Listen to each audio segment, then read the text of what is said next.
सभ्यता।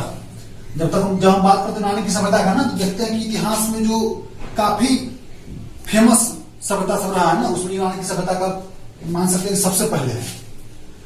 जैसे साइंस में देखिएगा बहुत सारे योगदान है इसका। आप दर्शन में देखिएगा सुकरात है, प्लेटो है, अरस्तु है, सब यहीं पे हुआ है, समझे।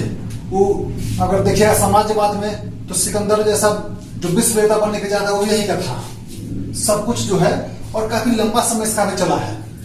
तो सबसे पहले जब बात करते हैं प्रारंभिक निवासी का, कि प्रारंभ में वो लोग कहाँ के निवासी थे यूनान वाले, तो प्रारंभिक निवासी जो है, तो आप देखते हैं कि उत्तर की ओर से जो डेन्यूब नदी की घाटी था उसको पार करके और वहां पर लोग आए थे, ठीक है ना। और जो लोग आए थे वो लोग जो है हिंदू यूरोपीय भाषा बोलते थे, ठीक है ना, इंडो यूरोपियन लैंग्वेज का इस्तेमाल करते थे, और सब जगह से आए और पूरे राज्य में धीरे धीरे फैल गए। क्योंकि सब जो था ना वो पशुचारक थे, पशुचारण लोग थे, आए धीरे धीरे ईरानी सभी इलाकों में फैल गए, और भी कई जगह से लोग आए, और सब लोग अपने आप को सामूहिक रूप से क्या कहने लगे, हेलन। हेलन जो है, आप इधर अभी जैसे हेलन का नाम सुने होंगे, पुराने फिल्म की मशहूर डांसर थी हेलन, और सलमान खान की जो है स्टेप मदर है, ठीक है। तो वहां जो है ना हेलन का मतलब उस समय हो गया यूनान का निवासी, ठीक है। और वो लोग जो आए थे अलग छोटा छोटा कबीला बना करने लगे, बड़ा इलाके में नहीं रह रहे थे, सब छोटा छोटा कबीला जैसे बना लिया और रहना शुरू कर दिया। और वहां का जो राजा होता था उसको हम लोग बोलते थे स्वामी, ठीक है। वहां के स्वामी को राजा बोलते थे हम लोग, ठीक। कबीले का स्वामी कौन था, राजा था। कबीला छोटा छोटा करके था, बहुत छोटा छोटा था। वहां व्यवसाय उस समय प्रारंभ में कृषि, पशुपालन था, मिट्टी का बर्तन बनाना था, तलवार बनाना, आभूषण बनाना, ये सब था। और व्यापार जो था वस्तु विनिमय पर आधारित था, समझे। वस्तु विनिमय पर आधारित व्यापार जो है गांव भर में भी देखने को मिलता है, देखे हैं गांव भर में होता है कि लोग लेके जाएगा 1 किलो गेहूं का आटा देगा, 1 किलो मकई का आटा दीजिए ना, मकई की रोटी खाए का मन है, ठीक है ना। तो ये बदला बदली का जो सिस्टम है उसी को बोलते हैं वस्तु विनिमय। इसी पर आधारित था, वहां पर कोई मुद्रा उस समय चलन में नहीं था। देवता लोग मानता था मनुष्य के रूप में, वहां का देवता का फोटो से देखिएगा तो लगा कि आदमी है, लेकिन हम लोग के देवता को उसी तरह कराते थे, राम जी को 2 हाथ 2 पैर सब कुछ है, कृष्ण है। लेकिन हम लोग के जो देवता होते हैं, बहुत सारे देवता जो उसको लोग मानते हैं जो इस लोग के नहीं है, परलौकिक है। तो लोग को देखिएगा कि किसी के शंकर जी है तो जटा से गंगा बह रहा है, 3 आंख है। अगर देखिएगा विष्णु जी है तो 4 हाथ है, ये है। ब्रह्मा जी है तो 3 मुख है। वहां ऐसा नहीं था, वहां जो भी देवता थे वो मनुष्य की तरह ही थे, लेकिन अंतर क्या था, वो मानते थे कि जो देवता होंगे वो अमर है और बहुत ही शक्तिशाली है, उन लोग का ही मानना था, ठीक है ना। तो मान लिया कि शक्तिशाली बहुत था। अब आकाश के देवता, हम लोग किसको मानते हैं आकाश के देवता को, वरुण को मानते हैं। वहां आकाश के देवता का नाम जियस था। समुद्र के देवता पोरन थे, ठीक है ना। अपोलो थे, सूर्य देवता का नाम वहां अपोलो हॉस्पिटल है, कंपनी है बहुत, अपोलो टायर, अपोलो ट्यूब्स ना, ये पाइप वगैरह। फिर जो है शराब के देवता डायनोसिस। शराब का देवता हम लोग क्या होता है, क्या होता है, सोम को माना गया है, और इसीलिए शराब को सोमरस बोला जाता है। वहां भी देवता थे, मतलब और वहां देवता थे, लोग मानते कहा जाते हैं ओलंपिस पर्वत पर। उन लोग का देवता स्वर्ग नहीं, ओलंपिस पर्वत पर रहते थे। ओलंपिक शब्द यहीं से आया है, ठीक है। तो बात क्या था कि आप देखिएगा कि वहां का देवता, वहां का मूर्ति पूजा का तरीका, वहां मंदिर वाले का तरीका सब हम लोग से मिलता है। क्योंकि वहां पर जो है जो इंडो यूरोपियन लोग है, भारतीय भाषा बोलने वाले लोग है, ठीक है ना, जो यहां भी आए वहां भी गए, तो कल्चर बहुत तरह मिलता है, ठीक। जब स्थापत्य कला में पढ़िएगा आगे तो आप देखिएगा कि वहां का जो निर्माण शैली है मुगल काल में काफी अडॉप्ट किया गया है, ठीक है। वहां पुरोहित नहीं होता था। पुरोहित नहीं होने का मतलब क्या है, ना तो कोई पंडित जी, ना कोई मौलवी साहब, ना कोई पादरी पोप, कुछ नहीं।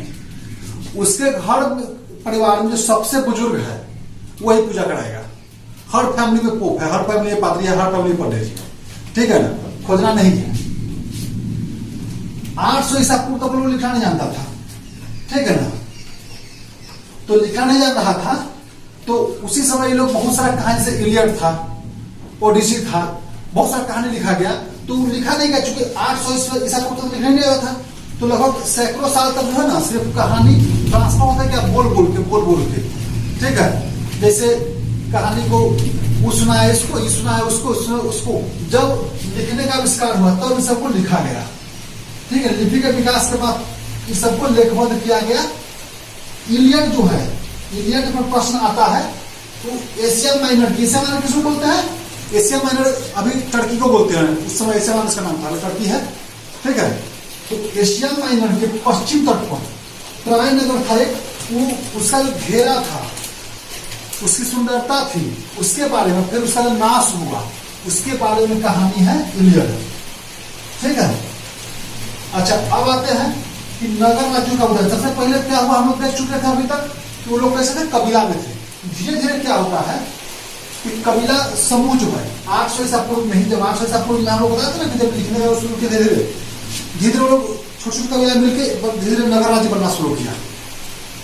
ये विकास का परम यही चरण होता है, हम लोग को पता है कि सबसे पहले लोग कृषि करना शुरू किया, फिर कबीला के रूप में छोटे छोटे जगह पर रहना शुरू किया, फिर सब मिलकर नगर बनाया, फिर राज्य बना, तो नगर के रूप में रहना शुरू किया समूह बना के। इस सब में से बहुत सारा उस समय नगर राज्य उपरा जो काफी फेमस हुआ पूरी दुनिया में। उस समय तो स्पार्टा, एथेंस, मकदूनिया, कोरिन, थीब्स, ये सब जो है कैसे था, अलग अलग द्वीप पर था। ये अलग द्वीप पर, अलग द्वीप पर, अलग द्वीप पर, इस तरह था, साथ में सटा हुआ नहीं था। हम लोग क्या कहता है ना कि बहुत सब सघन था, जहाँ था आप देखिए सिंधु सप्ताह में सब सघन है, जहाँ नहीं एकदम खाली है। यहाँ था कि यहाँ है, वहां है, वहां है, बहुत दूर दूर पर है, ठीक। इसमें दो का भी महत्वपूर्ण होता है, स्पार्टा और एथेंस। इससे प्रश्न भी आता है, तो इस दोनों के बारे में चर्चा कर लेंगे। कहता है कि यहाँ पर पहले राजा था, राजतंत्र था पहले, बाद में क्या हुआ कि जमींदार लोग जो है वो राजा का पावर अपने पास रखना शुरू करके राजा राजतंत्र को खत्म कर दिया, ठीक है। उसके बाद क्या हुआ, जब जमींदार लोग आया तो जाहिर बात है कि जमींदार धनी होते जाएगा, और जो खेतीहर किसान है, जो जमीन पर खेती करता है वो गरीब होगा, क्योंकि जमींदार से शोषण करेगा। इसके अलावा दास काफी थे, दास का भी शोषण हो रहा था। तब क्या हुआ कि ये बेचारा जो है ना, मिडिल क्लास लोग, मिडिल क्लास गरीब सबको जुटाया, और गरीब और मिडिल क्लास मिल के जो है वो क्या आंदोलन कर दिया। और इस आंदोलन के फलस्वरूप क्या हुआ कि तानाशाह का उदय हुआ। तानाशाह को बोलते हैं वहां पर टायरेंट, याद रखिएगा, प्रश्न से आता है, उसको टायरेंट बोलते हैं वहां तानाशाह का। असल में देखिएगा कि जहां जहां मिडिल क्लास आंदोलन किया है ना, मिडिल क्लास राजा बन गया है, तानाशाह हो गया है। हिटलर को देखिए मिडिल क्लास से था, सिपाही था, जब मामूली जब राजा बना तानाशाह बन गया, हिला कर रख दिया। मुसोलिनी को देख लीजिए, वो मिडिल क्लास से था, जब बना तो हिला कर रख दिया, समझे। मिडिल क्लास में पावर आता है ना, तो फिर ऐसा करता है कि सरकार और खराब कर देता है। तो वहां भी मिडिल क्लास के पास जैसी पावर आया तो तानाशाह बनना शुरू हो गया, वहां तानाशाह बोला गया टायरेंट, समझे। आगे चल के फिर कालांतर में अधिकतर राज्य में लोकतंत्र हो गया, और कहीं कहीं अल्पतंत्र स्थापित हुआ। अल्पतंत्र का मतलब क्या था? अल्पतंत्र का मतलब था, लोग समझ रहे हैं कि लोकतंत्र क्या है, जहां पर लोग चुन रहा है अपना सहमति से, जो अधिकतर लोग चाहता है वो राजा बन गया। और अल्पतंत्र क्या था? जहां पे वंशानुगत तो नहीं था, लेकिन वहां कुछ लोग जो प्रभावशाली लोग थे वो मिल के राजा बनाते थे। जैसे सपोज कीजिए कि इंडिया में जो है प्रधानमंत्री चुनने का अधिकार जो है ना, अडानी, अंबानी, टाटा, बिरला ना, और कौन है, गोदरेज है ना, इस सब को मिल जाए तो बहुत कम फैमिली है, कितना होगा इस देश में, और इस सब को मिला के आप लोग चुनिए राजा, जो आप चुनिए वही प्रधानमंत्री बनेगा, वही गृहमंत्री बनेगा, सब वही बनेगा। तो इसी को बोलेंगे अल्पतंत्र। अल्पतंत्र जो है यही था। अब आता है, हम बताए थे आपको दो राज्य महत्वपूर्ण था, स्पार्टा और एथेंस। तो स्पार्टा के बारे में जानिए। स्पार्टा बहुत ही छोटा सा जो है नगर था, बहुत छोटा, चारों तरफ से पहाड़ से घिरा हुआ था, समझे, और ग्रीस के पास में था, ठीक है, छोटा सा नगर था, यहाँ जनसंख्या काफी कम था, लेकिन ये युद्धवाद में रुचि रखता था, जानता था कि जीना है तो मरना सीखो ना, कदम कदम पर लड़ना सीखो। तो ये लोग लड़ाई के सीखने करता था। यहाँ क्या नियम था समझे, कि बच्चा जो है वो 7 साल का हो जाएगा उस वक्त से, और माता पिता के पास नहीं, सेना के साथ रहेगा, सैनिक बैरक में, और 60 साल की उम्र तक बैरक में रहेगा। समझे, शादी ब्याह 5 बजे उसके बाद करेगा वो। 60 साल तक बैरक में रहेगा, सेना रहेगा वो, और 7 साल 7 ईयर्स की उम्र से ही उसको ट्रेनिंग शुरू हो जाएगा सेना का मिलना। और ट्रेनिंग कब चलेगा? 14 साल की उम्र तक। जब वो पूरा हो जाएगा, कब लड़ने लायक हो गया, तब उसको युद्ध में लाया जाएगा। काम कौन करेगा भाई? सब सैनिक बन जाएगा तो काम करेगा दास, पढ़ाएगा लिखाएगा सब दास करेगा। समझे, जो दास लगा था ना, दास मास्टर दास लगा था, वो लोग खोज के बेटा था कि भाई चलो अनिल सर अच्छा पढ़ाते हैं ना, पकड़ के ले जाए इसको, दास बना के इसको पढ़ाएगा वहां पर, वो खूब अच्छा से खाना बनाएगा।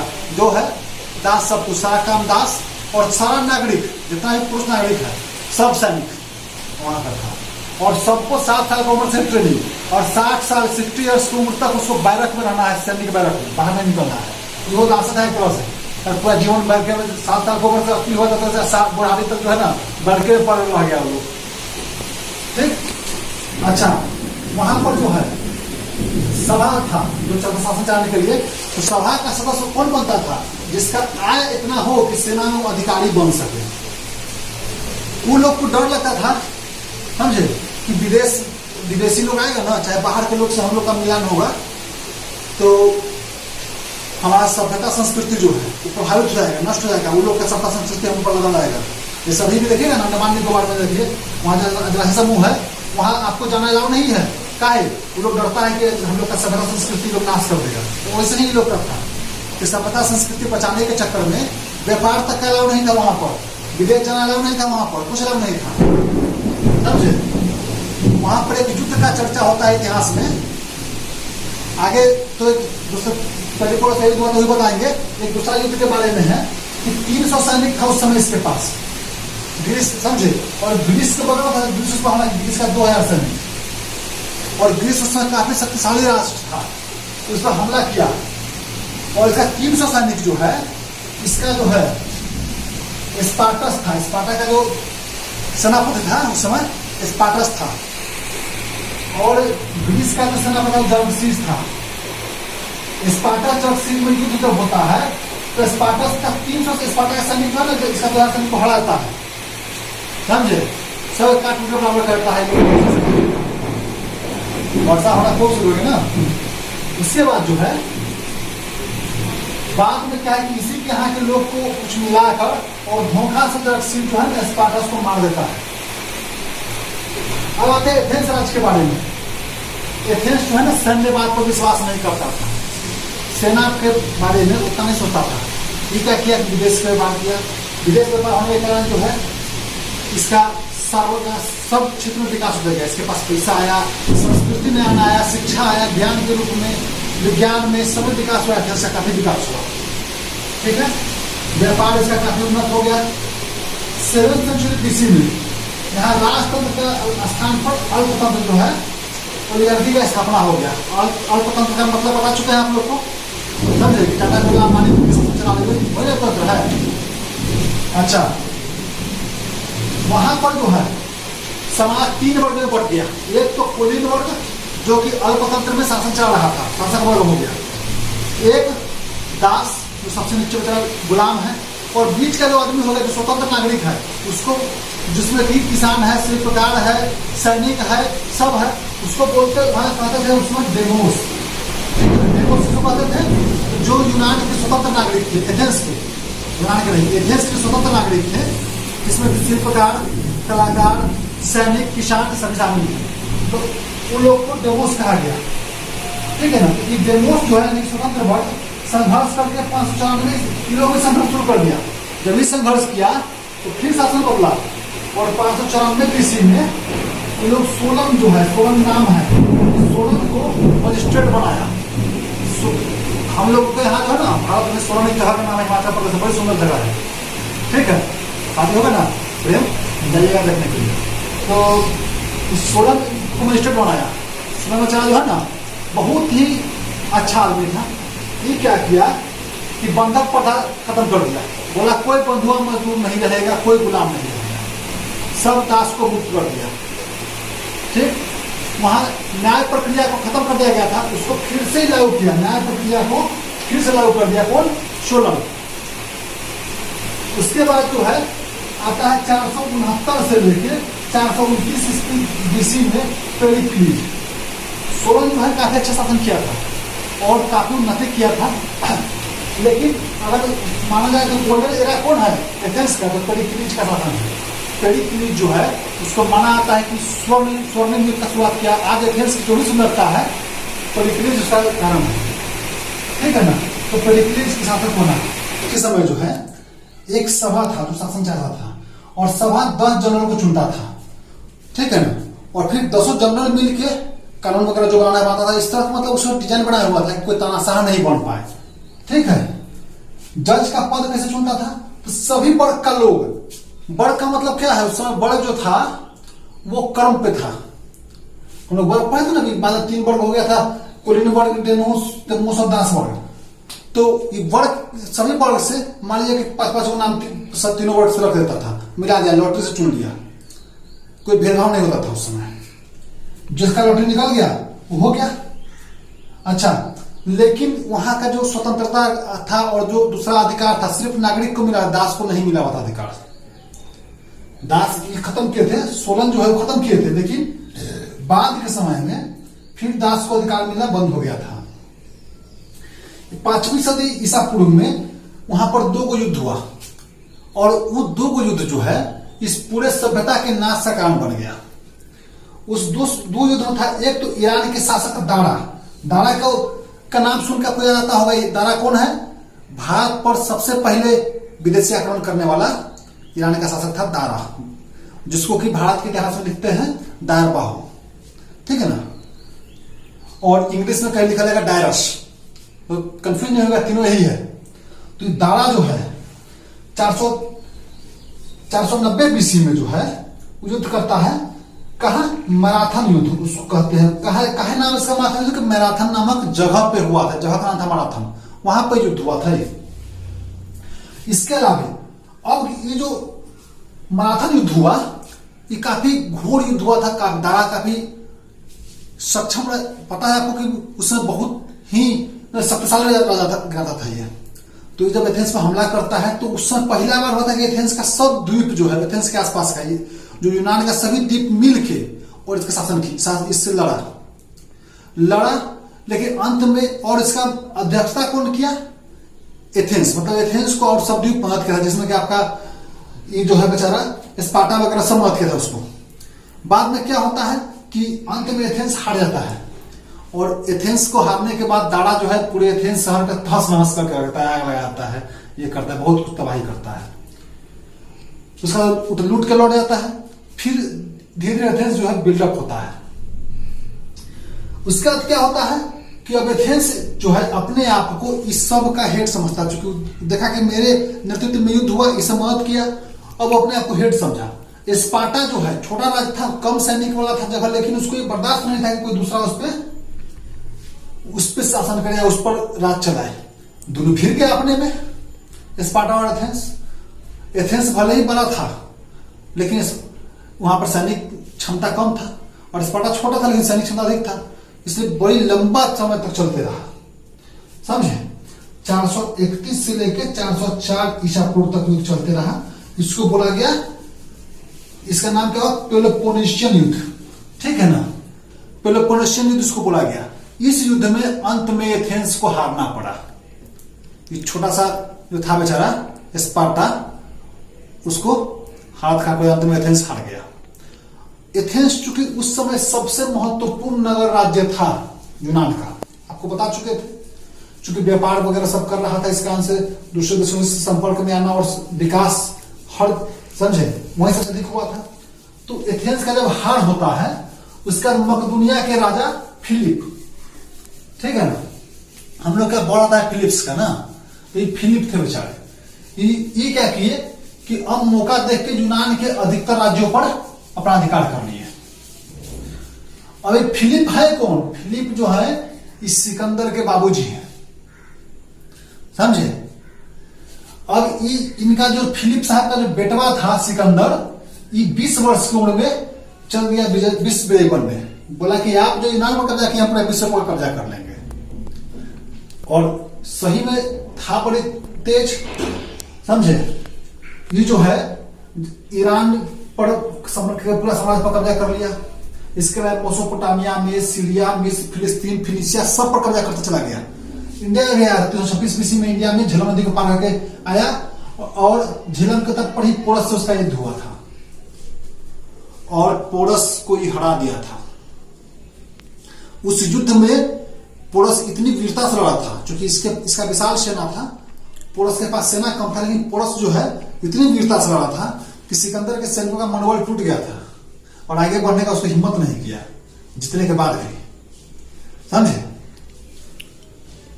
और 323 BC में 32 वर्ष की उम्र में ये बेचारे जो है बेबीलोन में ना ये मर गए थे, अल्पायु में ही इनकी मृत्यु हो गई। ठीक है। इसके दो सेनापति जो थे वो लोग इनके राज्यों को आपस में बांट लिए। कौन कौन थे? सेल्यूकस और टॉलमी। सेल्यूकस जो है इसको मिला ईरान, मेसोपोटामिया और सीरिया। सेल्यूकस के बारे में जब आपको पढ़ रहे हैं तो याद आएगा कि हम लोग का जब मगध साम्राज्य में मौर्य वंश चल रहा था, शुरू हुआ था, और मौर्य में कौन थे? चंद्रगुप्त मौर्य। तो सेल्यूकस हमला किया था इस पर, समझे।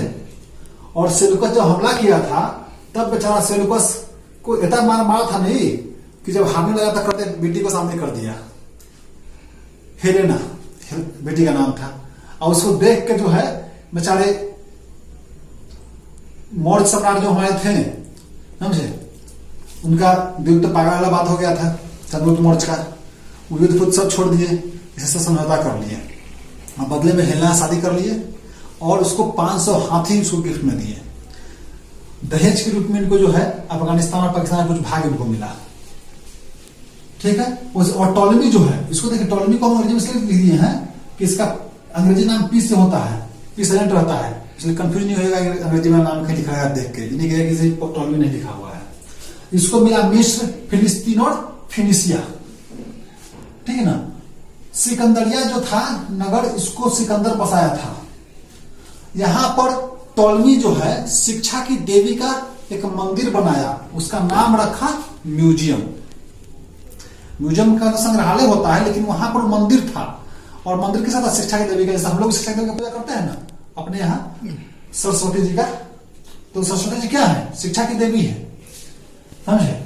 जो चित्रकूट पूजा करते हैं वो कलम दमाद के देवता माने जाते हैं, लिखा पढ़े के, समझे, हिसाब बारी के देवता।